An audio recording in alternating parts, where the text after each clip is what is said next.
Hello, I'm gonna be a doctor for today, and I see that you've just woken up, so I'm gonna ask a few questions just to see where your brain's at.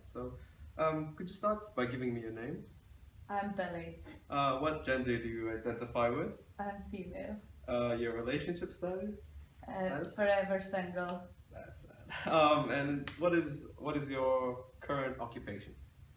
I'm a bass player in a rock band. Well, that's interesting, and that tells me a little bit about what might have happened.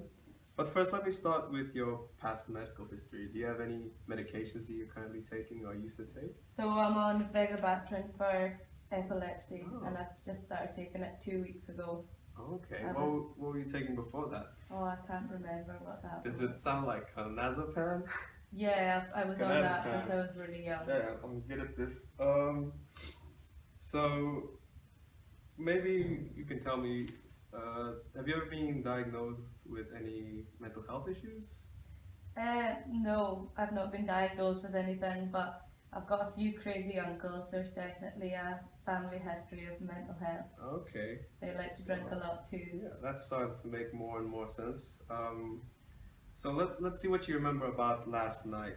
Tell me about what happened to you, starting from the first day. So, just to begin, you usually do take your Vigabatrin daily twice, is that right? Twice daily? Yeah, so I woke up at 12 because I was quite hungover from the night before, and I took my medication, and then the band picked me up, and So you I had was a stroke. setting up the stage, and I dropped my bass on my toe, Right, so you so were in that was pain. sore. So Yeah. my friend gave me some Valium to ease the pain, Okay, and then alright. the day continued, and I was quite nervous before the gig, so I did my usual, had quite a few drinks before we went on, and last I Alright. remember was going on stage. Alright, so that's pretty detailed, which is good to know. So, what do you know about drug interactions? Well, before my career as a rock star kicked off, I used to study pharmacology, so I actually do know a good bit. Okay, so maybe I can speak to you about pharmacokinetics and pharmacodynamics. Well, since you know all about pharmacology, Billy, how about let's talk about the pharmacokinetics of Vigabatrin. We know that it's water soluble, it's rapidly absorbed by your gastrointestinal tract, and its absorption is not affected by food. It's got a high volume of distribution, and efficacy is more to do with the rate of enzyme synthesis rather than the plasma concentration. It's got a terminal half-life of 5 to 8 hours, and that's why you will have it either a single dose or twice daily because you only want it to be active when you're awake. And we know that it doesn't induce any hepatic cytochrome P45 enzymes, nor is it extensively metabolized or plasma protein bound, so it doesn't have much drug interactions. Talk about the pharmacodynamics of Vigabatrin. So it's an inhibitor of the enzyme GABA transminase, also known as GABA T. So Vigabatrin works by decreasing the amount of GABA T, which would lead to an increase in levels of GABA.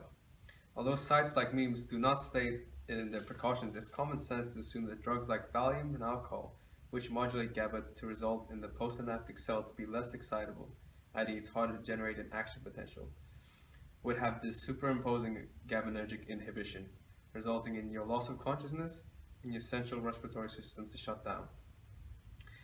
So I know that you do like to drink and take your anti-epileptic medication.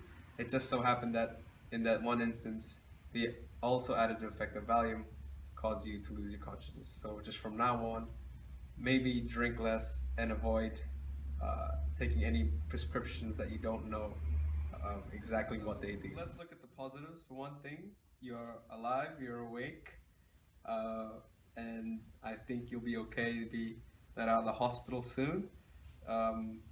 But the negative outcomes, or the possible negative outcomes, is that you do pass out again, and that you do stop breathing for long enough that you lose oxygen, and of course that could lead to permanent brain damage or even death. So from now on, you have to be careful.